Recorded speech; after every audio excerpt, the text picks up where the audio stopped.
Welcome, my viewers, to a place where reality twists and turns, where logic dissolves into the shadows. Today we journey into the heart of coincidence, into those bizarre intersections of life that defy explanation. We bring you three tales, each more unsettling than the last, each a chilling whisper from the abyss of the unknown. Prepare yourselves, dear viewers, for the impossible awaits. Our first tale takes us back to the summer of 1978, a summer simmering with heat and thick with the humid air of secrets. It's here we meet John and James, identical twins separated by a twist of fate, their lives diverging at the tender age of 5. Imagine, if you will, the pain, the confusion, the gaping hole left in their lives as they were torn apart, sent to opposite ends of the country, each left with nothing but a faded photograph and a hollow echo of a brother. Years melt into decades. John, now a carpenter in Chicago, feels a strange, inexplicable urge to reconnect with the brother he barely remembers. He embarks on a cross-country road trip fueled by longing and a whisper of hope. Little does he know his brother James, a sheep farmer in Montana, is experiencing the same inexplicable pull. Driven by a force beyond comprehension, both brothers on the very same day decide to visit the orphanage where they were separated. Picture the scene, the echoing silence of the empty hallways, dust motes dancing in the slivers of sunlight piercing through the boarded-up windows. The air is thick with the weight of memories, of whispers and forgotten laughter. As John walks down the hallway, a chill races down his spine. He stops at the end of the hall, his breath catching in his throat. There, standing in the doorway of the room they once shared, is James. The shock of recognition is instant, visceral. Their eyes meet, and in that moment, time seems to stop. The years melt away, the distance disappears, and they are once again those innocent children staring at each other across the abyss of their separation. Is it destiny, fate, or something even stranger at play? But the strangeness doesn't end there. Both were married on the same day, both to women named Mary. Both had a dog named Sparky. Both drove the same model of car, a faded blue Ford pickup. What is the force that binds them? Is it a genetic anomaly, a glitch in the matrix, or something far more sinister?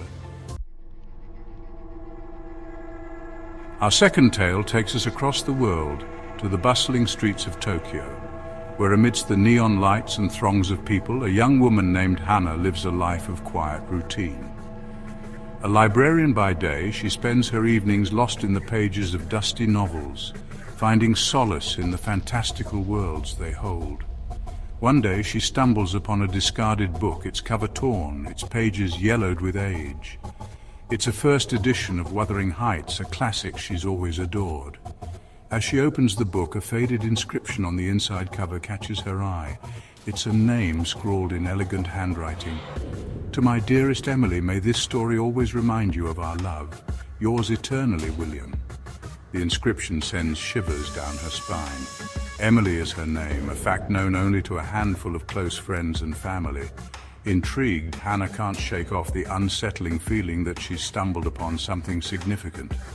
Night after night, she finds herself drawn back to the inscription, her fingers tracing the faded ink, her mind racing with questions. Who was William? And what was his connection to her? The inscription becomes an obsession, consuming her thoughts, bleeding into her dreams. One evening, as she's walking home from the library, she notices a man sitting on a bench across the street. He's reading a book, his face obscured by the shadows of the trees, but something about him seems familiar, a pull she can't ignore. As she crosses the street, the man looks up and their eyes meet. Time seems to stand still. The man's face is etched with a strange familiarity, his eyes filled with a depth of emotion that takes her breath away. It's as if she's looking into the eyes of someone she's known her entire life, yet never met. He smiles, a slow, sad smile, and for a moment the world around them fades away. Mustering her courage, she approaches him, her heart pounding in her chest. "Excuse me," she says, her voice barely a whisper. "I couldn't help but notice your book. It's Wuthering Heights, isn't it?" The man nods, his eyes never leaving hers. "It is," he replies, his voice deep and resonant. "It was a gift from someone very special." "I have a copy too," Hannah says, her hand trembling as she reaches into her bag. She pulls out the book and shows him the inscription. "I found it in a used bookstore." The inscription, "It's my name." The man's eyes widen as he sees the inscription. "Emily," he whispers, his voice thick with emotion. "That's my great-grandmother's name. She died long before I was born. But my grandfather always told me stories about her.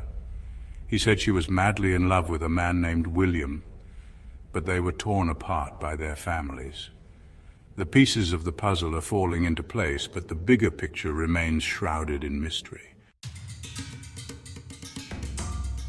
Chapter 3. The uncanny repetition of history. Our final tale takes us to the heart of London, where a historian named Edward has dedicated his life to unraveling the mysteries of the past.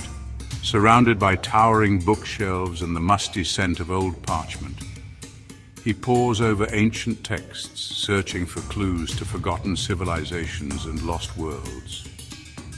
One day he stumbles upon a crumbling journal hidden away in the archives of the British Museum.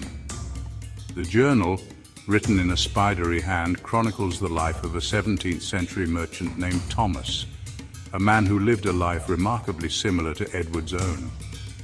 As Edward delves deeper into Thomas's words, he uncovers a series of unsettling parallels between their lives.